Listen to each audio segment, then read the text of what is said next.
ओम ब्रह्मचर्य सूक्त,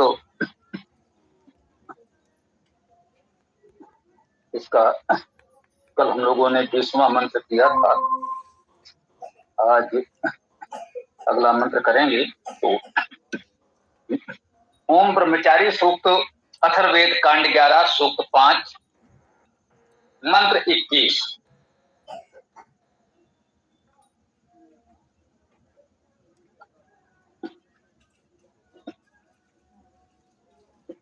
ओम पार्थिवा दिव्या पशवा आरण्या ग्राम्या च ये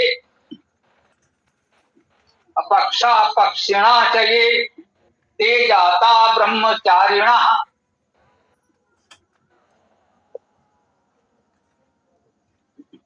इस मंत्र में भी सृष्टि की चर्चा की जा रही है और ये बताया जा रहा है कि ये जो सृष्टि है, सृष्टि के विविध रूप हैं, ये सब ब्रह्मचारी से ही उत्पन्न हुए।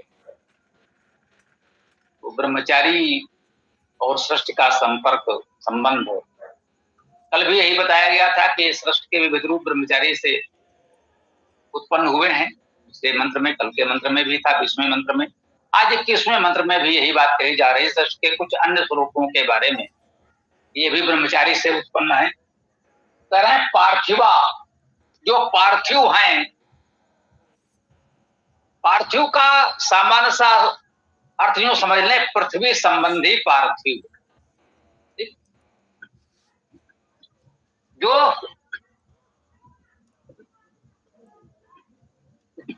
जो पृथ्वी से संबंधित है वो पार्थिव हैं।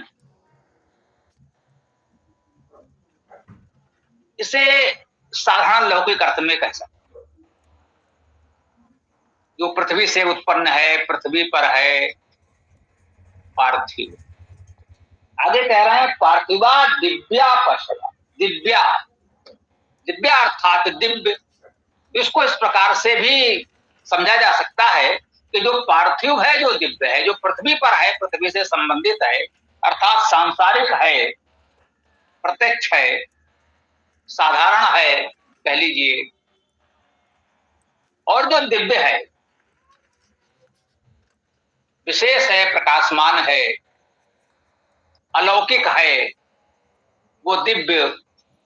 तो पार्थिव भी और दिव्य भी। पृथधातु का अर्थ विस्तार करना मुख्य रूप से होता है कि हम लोग इस प्रकार की जब चर्चा करें तो वो भी जान लेना चाहिए। पृथधातु का अर्थ उड़ाना, प्रेरणा करना, भेजना, व्याप्त होना है। व्याप्त होना, विस्तार होना। ये विस्तृत भूमि पृथ्वी को इस रूप में भी कहा जाता है। और प्रेरणा करना, भेजना भी इसका अर्थ है। तो पार्थिव का अर्थ हम कह सकते हैं प्रेरणा, व्यापकता, ये अर्थ भी ले सकते हैं। आध्यात्मिक अर्थ में जब हम शाब्दिक अर्थ करेंगे, इसका व्याकरण परक धातुज अर्थ करेंगे, तो पार्थिव का अर्थ व्यापक प्रेरणा कह सकते हैं। जो हमारी व्यापक प्रेरणा है, जो व्यापक है, प्रेरणा देने वाला है, जो व्यापक प्रेरणा देने वाला है, वो भी कह सकते हैं। आध्यात्मिक अर्थ अर्थात परमेश्वर परक अर्थ, जो व्याकरण सम्मत धातु अर्थ प्राप्त हो जाए वही परमेश्वर परक अर्थ है, वही आध्यात्मिक अर्थ है। हम स्वीकार करते हैं कि वेद मंत्रों का वही मुख्य अर्थ, परंतु लौकिक सांसारिक प्रेरणाएं भी महत्वपूर्ण हैं। तो हमने कहा कि इसका अर्थ कर लें पार्थिव और दिव्य, सांसारिक और अलौकिक, लौकिक और अलौकिक। पशवा, ये पशु का बहुवचन है, पशवा। अब पशु का अर्थ सामान्य बोलचाल में कुछ विशेष प्राणियों को हम लोग पशु कहते हैं। 4 पैरों से चलने वाले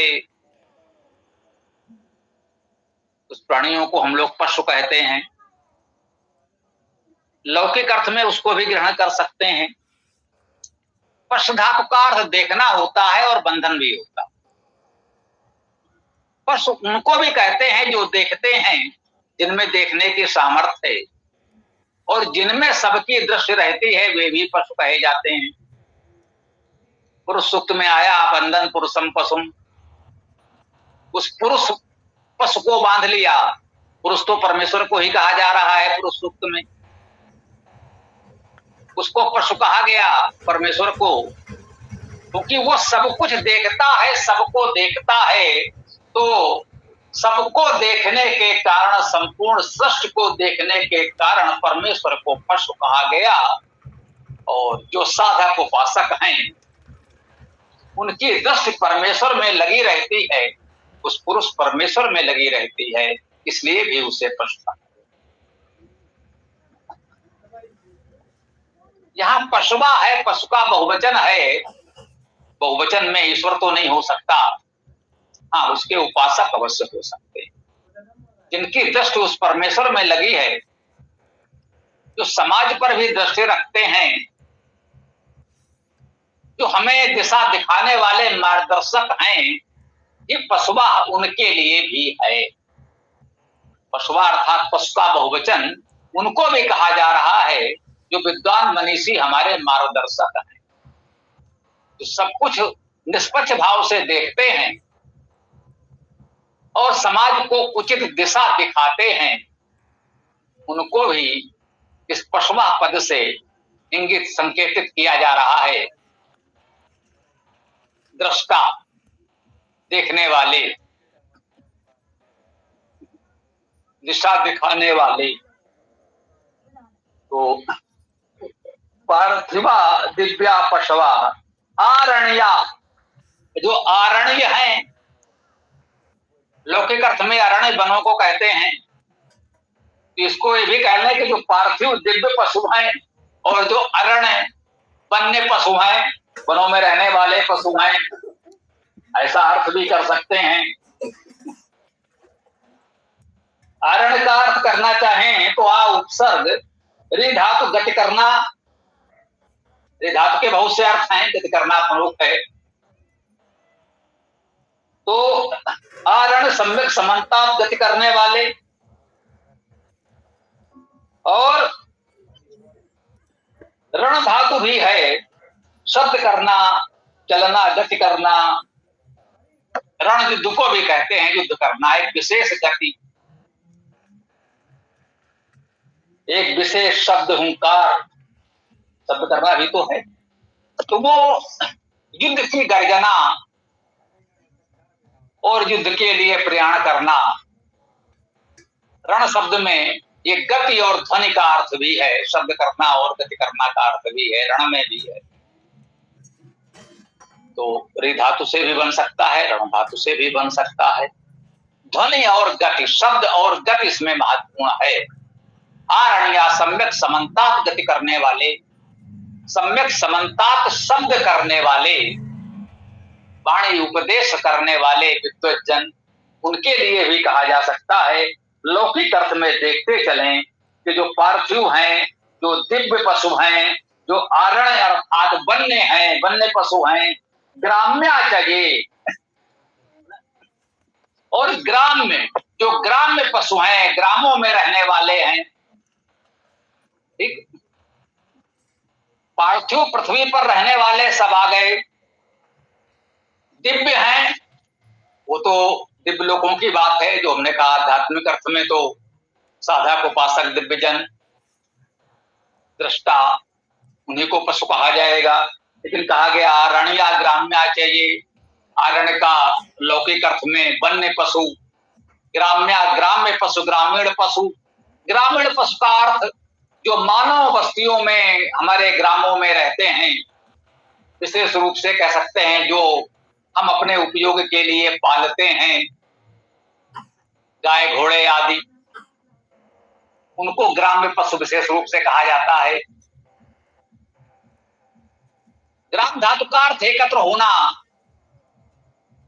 बुलाना, आमंत्रित करना, परस्पर वार्ता करना, सम्मुख वार्ता करना, ये भी ग्राम धातु के है। ग्राम्या का अर्थ यही है जो बुलाने योग्य हैं, आमंत्रित करने योग्य हैं, जिनसे सम्मुख वार्ता करनी चाहिए, जो इस योग्य हैं। उन विद्वान मार्गदर्शकों को भी ग्राम्य कहा जा सकता है। तो हम प्रयास कर रहे हैं कि शाब्दिक अर्थ अवश्य हमारे ध्यान में रहे, फिर उसका लौकिक भावार्थ, लौकिक मार्गदर्शन भी वेद से अवश्य प्राप्त करें। यदि हम उसका शाब्दिक अर्थ ध्यान में रखेंगे तो जो उसका मूल आध्यात्मिक अर्थ है, जो वास्तव में सर्वोत्तम अर्थ है, वो हमारे समझ में आएगा। और सबसे बड़ी बात व्यवहारिक दृष्टि से कहें तो भटकने की संभावना नहीं रहेगी।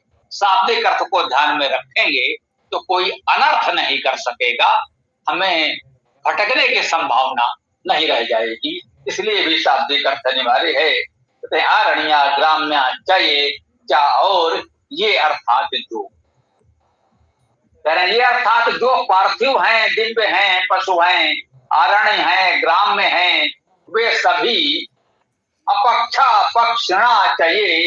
अपक्षा जो पक्षहीन है, जिनका कोई पक्ष नहीं है, निष्पक्ष हैं। देखिए श्लेष अलंकार कितना सुंदर यहाँ मिल रहा है। आप शाब्दिक अर्थ करते जाएं और लौकिक व्यवहारिक स्वरूप देखते जाएं, इतना सुंदर श्लेष अलंकार। शब्द एक ही है, उसके दो अर्थ अलग अलग हैं, दोनों ही सुंदर हैं, दोनों ही इस काव्य में, इस मंत्र में घटित हो रहे हैं। इसको काव्य शास्त्र के विद्यार्थी जानते हैं, साहित्य के विद्यार्थी जानते हैं। श्लेष अलंकार कहते हैं। काव्य में बहुत आनंददायक सुंदर श्लेष अलंकार होता है। अपक्षा जो पक्ष रहित हैं, निष्पक्ष हैं, इनका कोई पक्ष नहीं, जो किसी एक पक्ष में नहीं रहते, वे मनीषी विद्वान जो निष्पक्ष हैं, वही तो हमारे उचित मार्गदर्शक हो सकते हैं। और क्या कह रहे हैं, पक्षिणा जो पक्ष से युक्त हैं, पक्षी का बहुवचन पक्षिणा, जो पक्षी हैं जिनके पक्ष अर्थात पंख होते हैं, उनसे वे उड़ते हैं, उनकी गति उन्हीं पंखों के माध्यम से होती है। तो ये पक्ष वाले पक्षी कहलाते हैं। जिन प्राणियों के ये पक्ष होते हैं वे पक्षी कहलाते हैं। तो पक्षणा वो पक्षियों का समूह, पक्षी का बहुवचन पक्षणा है, अर्थात ये सभी पक्षी उस अर्थ में भी ले सकते हैं। और अपक्षा कहा है जो पक्ष रहित निष्पक्ष हैं, पक्षणा जो पक्ष रखने वाले हैं, जो किसी एक पक्ष में तो खड़े हैं। किसी पक्ष में खड़े होना, किसी पक्ष में रहना सदैव अन्याय नहीं होता। न्याय के पक्ष में भी खड़ा हुआ जा सकता है, धर्म के पक्ष में खड़ा हुआ जा सकता है। हम वेद के पक्ष में खड़े हैं, इसमें कोई हानि नहीं है, ये कोई अपराध तो नहीं है। वेद के पक्ष में हम खड़े हैं और होना भी चाहिए। पक्षणा जो सत्य के, धर्म के, वेद के पक्ष में खड़े हैं, वे पक्षी चाहिए। और ये अर्थात जो है ना, और जो अपक्ष हैं, निष्पक्ष हैं, जो पक्षी हैं, सत्य धर्म के पक्ष में हैं, ते जाता ब्रह्मचारिणा, ते अर्थात वे जाता अर्थात उत्पन्न हुए हैं, ब्रह्मचारिणा अर्थात ब्रह्मचारी के, ब्रह्मचारी से उत्पन्न हुए हैं। वे सब ब्रह्मचारी के उत्पन्न किए हुए हैं। इससे पूरी तरह स्पष्ट होता है कि ब्रह्मचारी पद यहाँ उस एकमात्र परमेश्वर के लिए ही आ रहा है। इस संपूर्ण सृष्टि को वही उत्पन्न करने वाला है, और कौन उत्पन्न कर सकता है। कह रहे हैं जब ये सारी सृष्टि उस ब्रह्मचारी से उत्पन्न है, अर्थात वो ब्रह्मचारी परमेश्वर ही है, कोई और नहीं है। इस ब्रह्मचारी सूक्त में उस परमेश्वर को ब्रह्मचारी शब्द से कहा गया है, ब्रह्मचारी नाम से कहा गया है। हम सब जानते हैं कि वेद में परमेश्वर को अनेक नामों से कहा गया है। एकम सद विप्रा बहुधा वदन्ति कहते हैं कि उस एक परमेश्वर को हमारे विद्वान मनीषी बहुधा वदन्ति बहुत प्रकार से कहते हैं, बहुत नामों से कहते हैं। अनेक मंत्रों में अनेक प्रकार से आया है कि उसे अनेक नामों से कहते हैं। पुरुष सूक्त में उसे पुरुष नाम से कहा गया, अग्नि सूक्त में अग्नि नाम से कहा गया, इस ब्रह्मचारी सूक्त में उसे ब्रह्मचारी नाम से कहा गया। उसे ब्रह्म भी कहते हैं, ब्रह्मचारी भी कहते हैं। लौकिक अर्थ में कह सकते हैं जो ब्रह्म के अनुसार जीवनचर्या चलाते हैं वे ब्रह्मचारी हैं। जो उस ब्रह्म परमेश्वर के अनुकूल जीवनचर्या चलाते हैं वो ब्रह्मचारी हैं। वेद को शब्द ब्रह्म कहते हैं, जो इस शब्द ब्रह्म वेद के अनुकूल जीवनचर्या रखते हैं, ऐसे मनीषी ब्रह्मचारी कहे जा सकते हैं। निश्चित रूप से वेद से हमको सभी विषयों का स्पष्ट और निष्पक्ष सटीक मार्गदर्शन मिलता है। ब्रह्मचारी को लेकर समाज में जो भी भ्रम फैला हुआ है, अब वेद का ब्रह्मचारी सूक्त पढ़ें तो सारे भ्रमों का निवारण हो जाएगा। वास्तव में आध्यात्मिक अर्थ में तो ब्रह्मचारी यहाँ परमेश्वर को ही कहा गया है। लौकिक अर्थ में भी ग्रहण करेंगे तो ब्रह्म के अनुकूल जीवनचर्या वाले ब्रह्मचारी कहे जाएंगे। ब्रह्म का अर्थ बड़ा है, जो सबसे बड़ा है उसे ब्रह्म कहते हैं। जिनका परिवार बड़ा है, जिनका समाज बड़ा है, जिनकी सोच बड़ी है, इस बड़े चिंतन के साथ जिनकी जीवनचर्या चलती है, वे मनीषी ब्रह्मचारी हैं। वे सभी हमारे मार्गदर्शक विद्वान ब्रह्मचारी हैं। उनका परिवार कितना भी बड़ा हो, वे ब्रह्मचारी हैं। पत्नी बच्चे कितने हैं, इससे उनके ब्रह्मचारी होने या न होने से कोई अंतर नहीं पड़ता। उनके कितने विवाह हुए हैं, कितने बच्चे हैं, इससे किसी के ब्रह्मचारी होने या न होने का कोई संबंध नहीं है।